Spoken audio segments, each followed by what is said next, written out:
For today's lesson, I am going to discuss all about Coulombs Law.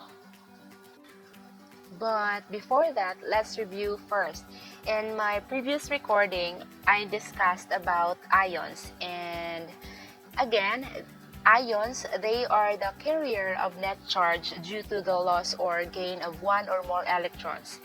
Also, I talked about ionic bonding, the combination of charged metal plus charged nonmetals. These charged metals are called cations, and these charged nonmetals are called anions.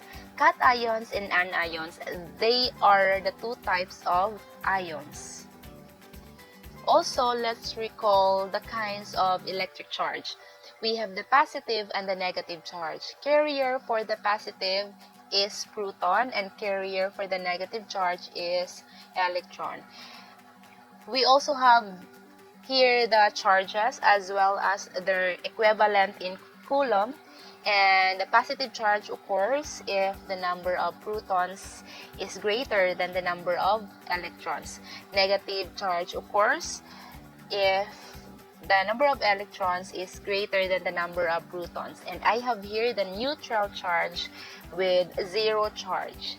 And this neutral charge occurs when the number of protons and the number of electrons are equal. Now, this Coulomb's law will explore more about charges and will answer the question, what is the magnitude of electric forces between charges, or how strong this force between these two charged objects? To answer these questions, let's understand first these two terms, electrostatic force and electric charge. Electric charge, it determines the electric interaction and magnetic interaction between subatomic particles. And when we say electrostatic force, it is the attraction or repulsion between electric charges. As you can see on the illustration, we have the metal and fabric. If we are going to rub these two things, there is a transfer of electrons. This law quantifies the electrostatic force or gives value of the force between two charges. And to identify that value or magnitude, we have here the formula. These two are just the same. Since we have a constant value of this variable k, I prefer to use this formula so that we can familiarize this value. And this formula stands for F as electrostatic force or Coulomb force. Units of measurement is Newton. Q sub 1 and Q sub 2 are charges, either positive or negative, and Coulomb is the unit of measurement. Lastly, and the last one is R, the distance between two charges. To point out further, the electric force is along the line joining the two charges. If the two charges have the same signs, the force between the two charges is repulsive. Both are positive, repel. Both are negative, still repulsive. If, on the other hand, if the two charges are opposite signs, the force is attractive or they attract to each other. According to Coulomb's law, the closer the two charges are, the stronger the force between them. If they are far from each other, then the lesser the force. Here's an illustration. Just like our Wi-Fi connection, the closer we are to the router, the stronger connection we have. If we are far to the location of the router, then the weaker our connection is. Take note, 1 Coulomb is equal to 6.2415 times 10 raised to the power of positive 18. It is a very large magnitude. So for smaller units of a charge, we can use these units. We have microcoulomb or this symbol. 1 microcoulomb is equals to 10 raised to the power of 6 picocoulomb. 1 picocoulomb is equals to 10 raised to the power of negative 12, and nanocoulomb, 1 nanocoulomb is equal to 10 raised to the power of negative 9. Solving time! The best part. Problem number 1. What is the electrostatic force of attraction between negative 6 times 10 raised to the power of negative 6 Coulomb charge and 4 times 10 raised to the power of negative 6 Coulomb charge if they are separated by a distance of 3 meters? First things first is identify the given as well as the unknown. Then copy the formula, 9 times 10 raised to the power of 9 Newton meter squared per Coulomb squared times the product of Q sub 1 and Q sub 2 over R squared. Next is substitute this value. We have Q sub 1, Q sub 2, and R, the value of R. By the way, this sign, the charge sign, only indicates the force between the two charges if they attract or repel to each other.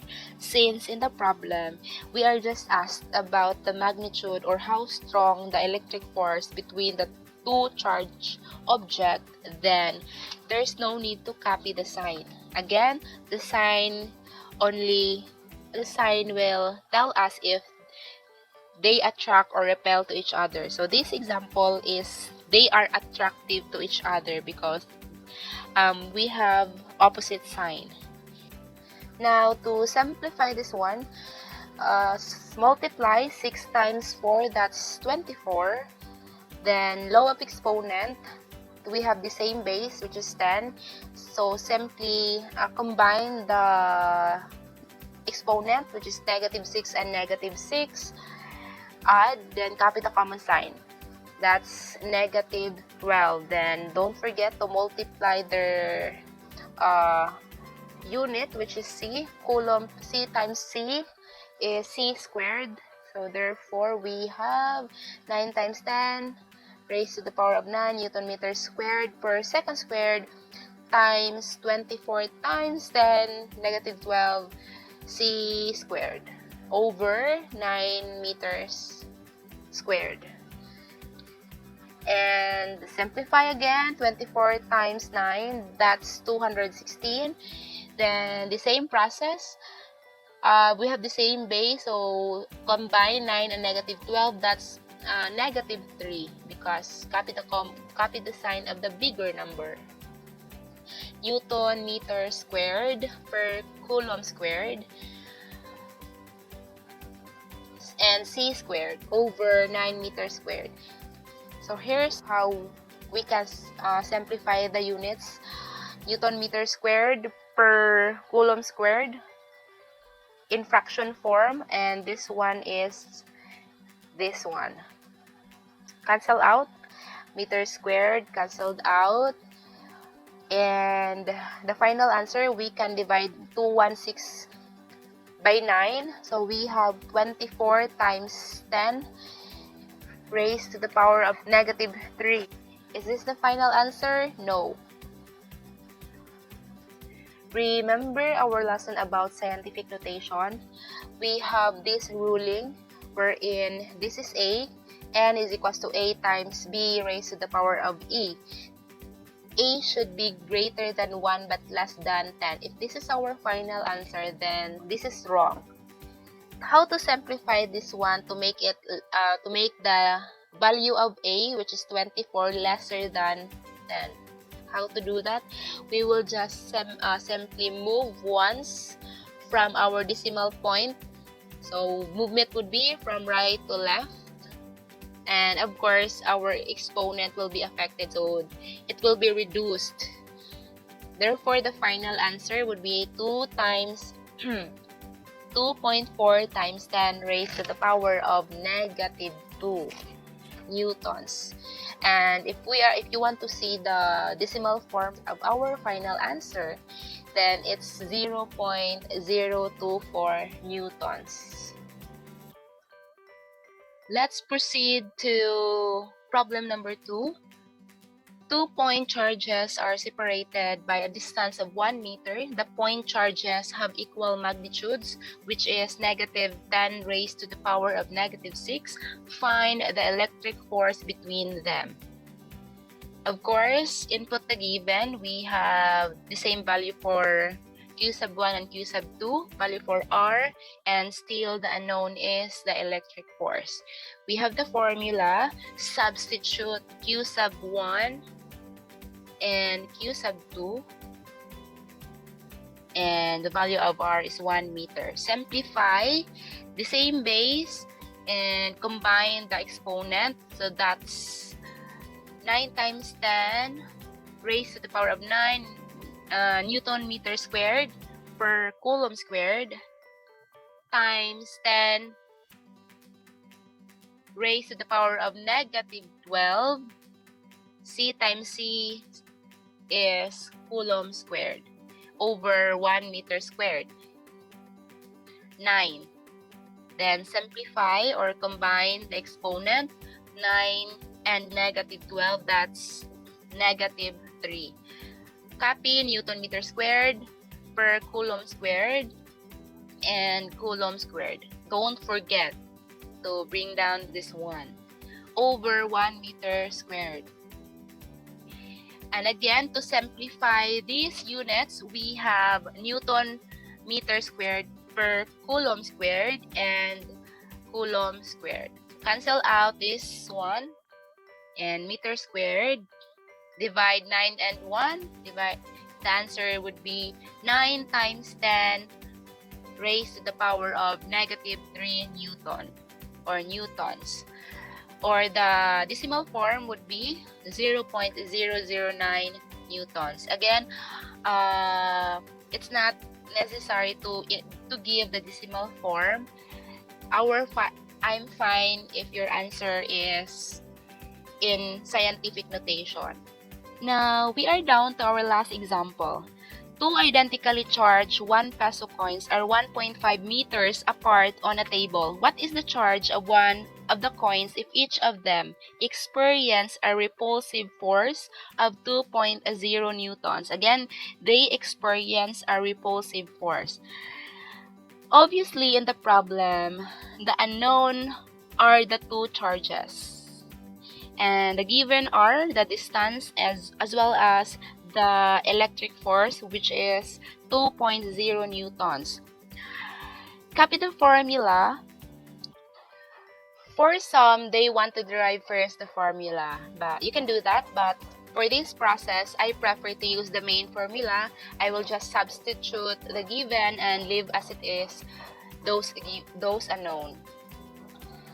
Okay, let's substitute the value of electric force, which is 2.0 newtons, is equal to 9 times 10 raised to the power of 9 Newton meter squared per Coulomb squared, multiplied to the unknown, which is Q sub 1 and Q sub 2 over 1.5 meter squared. Let's simplify our denominator. So we have 2.25 meters squared. The next process would be cross multiply. And take note, make sure to put the unknown on the left side. Unknown, as much as possible, unknown is on the left side. So we have 1 times the numerator. The answer would be 9 times 10 raised to the power of 9 Newton meter squared per Coulomb squared times Q sub 1 and Q sub 2 is equals to 2.0 newtons times the denominator, 2.25 meters squared, and simplify 2.0